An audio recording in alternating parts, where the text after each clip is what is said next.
Let's turn to healthcare now, where my next guest says rural healthcare will likely get a lot of attention because of J.D. Vance. Let's bring in Anomaly CEO Mike Desjadon. I hope I got that right, Mike.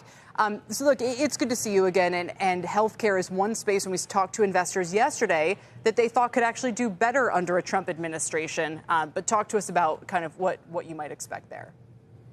Yeah, absolutely. And you nailed my name, so thank you. It's good to see you again, and I appreciate being here.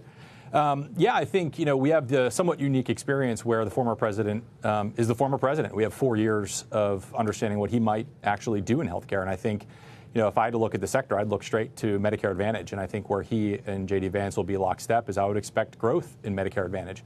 I think they added, under the first Trump administration, 10 million lives to Medicare Advantage. It was 75% growth. And I think both are going to be in lockstep on competition. And looking to sort of reduce costs. So I would expect to see that as kind of the first go. What else? What do you think? You mentioned this kind of rural aspect to things. Yeah. And I don't know how much of this is kind of wishful thinking versus potential actual reality. I would expect it to be reality. I think, the last guest that you had on talked a lot about J.D. Vance as senator, but I look at J.D. Vance as a millennial.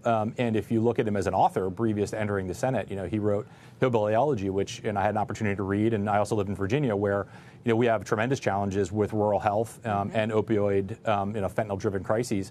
He's experienced it, as he was growing up. He's written about it. I don't know that there's been a lot that he's been able to do in his position in the Senate yet, but I would expect him to circle back to that in a big way. And also, when you think about his background, he spent a lot of time in venture capital.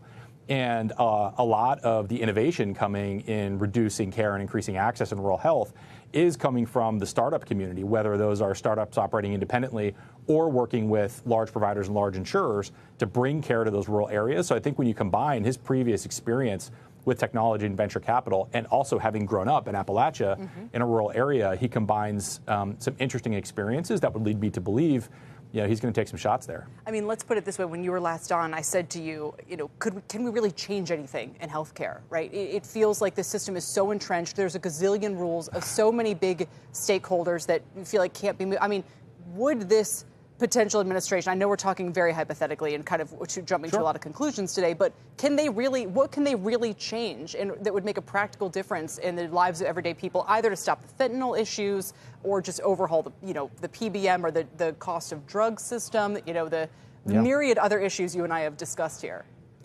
Yeah, absolutely. Well, I think it starts with, the old saying, you get what you incentivize. And there's been some conversation in some of the Republican platforms about taking telehealth, for example, and saying, hey, let's center telehealth around where the clinician is located rather than where the individual happens to be, which could have the effect of allowing folks in rural areas to access available clinicians across state lines. That would be an example of something that could happen at the policy level that would jumpstart some competition on the technology side if you reduced that barrier.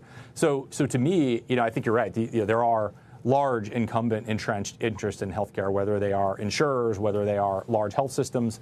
But I think there can be some regulatory approaches that free up opportunity for some of these more kind of startup or smaller organizations to really kind of get in there and show some opportunity. And I think if you were to, for example, incentivize some of the larger organizations to actually bring care in a bigger way to those areas, I think you might see some change there as well. So to me, it comes back to the incentives, and if you make it hard from a policy perspective for those incumbents to sort of sit on innovation, I think you could start to see it. Yeah, no, well, again, you guys are kind of the front lines here of trying to kind of change the system from within using AI. Obviously, United's earnings talked a lot about this as well today. We'll leave it there, Mike. We'll see what the next few months bring. We appreciate it today. Yeah, thanks so much for having me back. I appreciate it. Mike Desjadon, she said, the CEO of Anomaly.